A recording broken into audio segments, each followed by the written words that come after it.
I'm Hannah. I am one of the library assistants here at the Scott County Public Library in Georgetown, Kentucky, and I want to welcome you to Picklelicious. So today I'm going to show you how to turn your homegrown cucumbers or store-bought cucumbers, maybe your neighbor gave you some cucumbers. Either way, I'm going to show you how to turn these little guys into pickles. And today we are going to be doing dill pickles.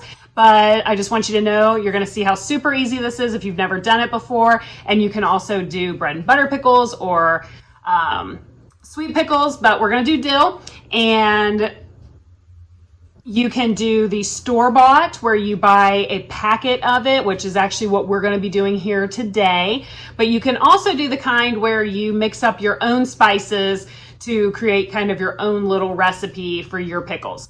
So if you'll stick with me, I'm going to show you guys all the steps and how quick and easy it is to make your very own pickles. All right, guys, to get your process started, you're going to want to make sure that you have clean jars. You can do pint or quart. We are going to be doing quart jars today for ours. And other items that you're going to want to have with you is going to be something to pull the hot jars out of the water. And in this case, I actually have a jar puller. You can use tongs, a towel, whatever works for you. This is a pretty safe method. You can choose to use this or not. This is a funnel that sits on top of the jar, and then that makes it a little bit easier for you to pour your liquid over it. And it is hot liquid, so you might want something like that. There are tools also that you can use to that you're going to need to have something kind of long and skinny to stick down in there to release air bubbles. In this case, I just have a wooden skewer. There are tools that are created for that. You can use a butter knife, doesn't have to be anything fancy, just something that you can stick down in there and kind of move the cucumbers aside to release the air bubbles. Aside from that, you're going to want to make sure that you have water on hand. You're going to need to have some vinegar with you. You're going to need to have your seasoning packet. And like I said, you can do a store-bought packet or you can do one that you have mixed up yourself. There's a lot of recipes online. You may have an old family recipe. And then of course, you're going to want to have your cucumbers. And in this case, I have cucumbers sliced up. So we're going to do pickle chips. You can also do spears, and you can also use a whole cucumber and pickle them that way as well. So the first step that you're going to do in this process is you want to make sure that your jars are sterilized. So I like to wash them, get them, good and clean. And then the next thing that you're going to want to do is put hot to boiling water inside those jars. It's going to prepare the glass for the boiling process and the hot water that's going to be going into it, but also sterilizes them. It's important that you use boiling water in the jars so that you kill any bacteria and that the jars seal properly, because any bacteria can cause gases inside your jar, which obviously we don't want, because that will also cause your jar to pop loose or not seal properly to begin with.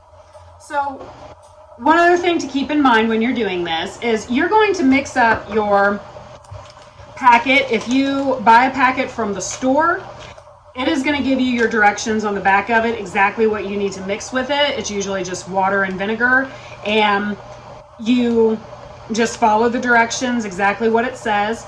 If you have a recipe from home, then you know what to put in there. And the other thing that you want to keep in mind is that you don't want to use a pan that is aluminum, because it can be reactive. So make sure that you have a stainless steel pan or something like that. Anything not aluminum will work.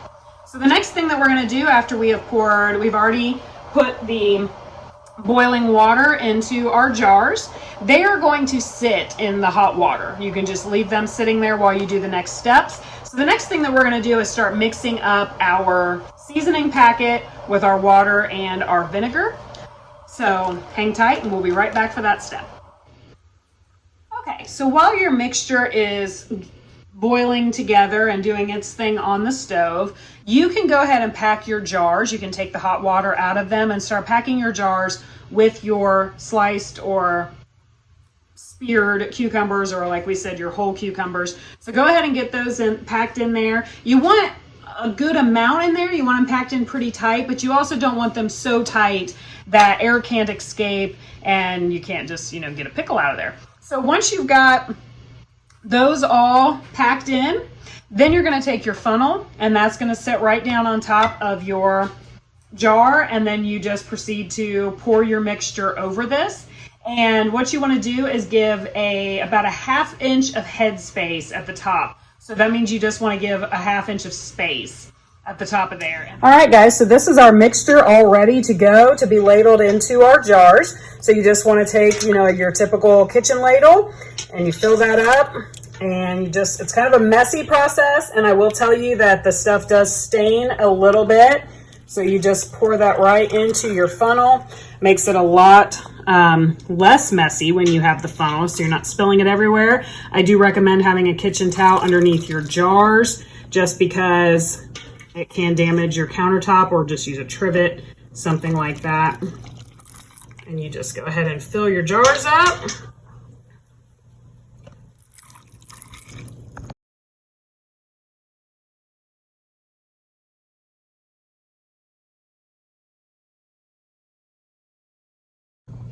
All right, guys, we have our pickles packed in there. We have our mixture poured over the top of them.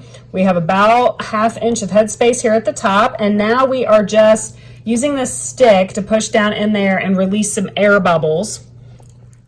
You see those little bubbles that are coming up? We don't want those to be in there, because if they are, we will not seal correctly.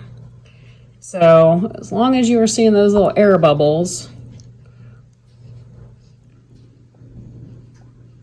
you'll want to keep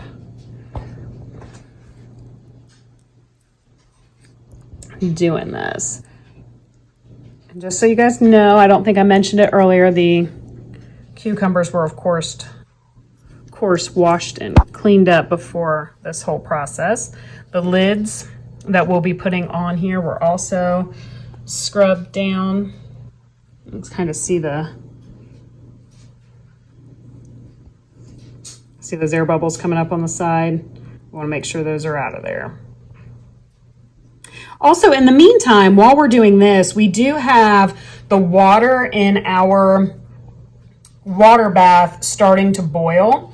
Now, one of the really important things that you want to make sure you do is that when you are also keeping your jars in hot water, you want to make sure that your lids are also in hot water. I have a tea kettle that I boil water in, and I just pour it into a bowl or whatever I have available. And you want to make sure that those stay in the warm water again, so that they seal properly. And just to, be safe when you get them out of there, use a fork or something and just set them up onto the jars. It's also really important to make sure that your jars are clean and dry around the rim. And again, it's just so that everything seals properly. So I would just take a dishcloth or something like that and just wipe around the edge of the jar, and then put your lids on, and then you can go ahead and put your rings on as well. And when you screw your rings on, you want to just do them hand tight. Don't put them down super tight. There's still going to be some air bubbles in there that you were not able to get out. And if you have your ring on there just hand tight, then the air bubbles can still escape. Okay, so as I mentioned, we are doing the water bath canning method. And this is not a pressure canner. You don't want to do pickles in a pressure canner like you would do some other things. And basically what you want to do is you want to get enough water in there that you're going to have 1 inch of water over the tops of your jars. And you get that water boiling, and it doesn't have to be a super hard boil, just a good steady boil. And this is a really nice thing here where we have this rack, and you can set your jars onto the rack, and then you just pick up on both sides of this and you can set the jars safely down into your boiling water. So once you get them submerged in the water, your pint jars will boil for 10 minutes, your quart jars will boil for 15 minutes.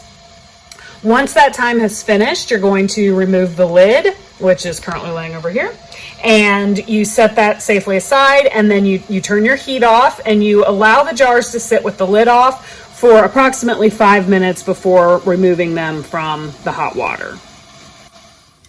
All right, so these boiled for 15 minutes, and then they sat for 5 minutes in the hot water with the burner off and the lid off, and we went ahead and pulled them out, and they're going to need another 12 to 24 hours to seal.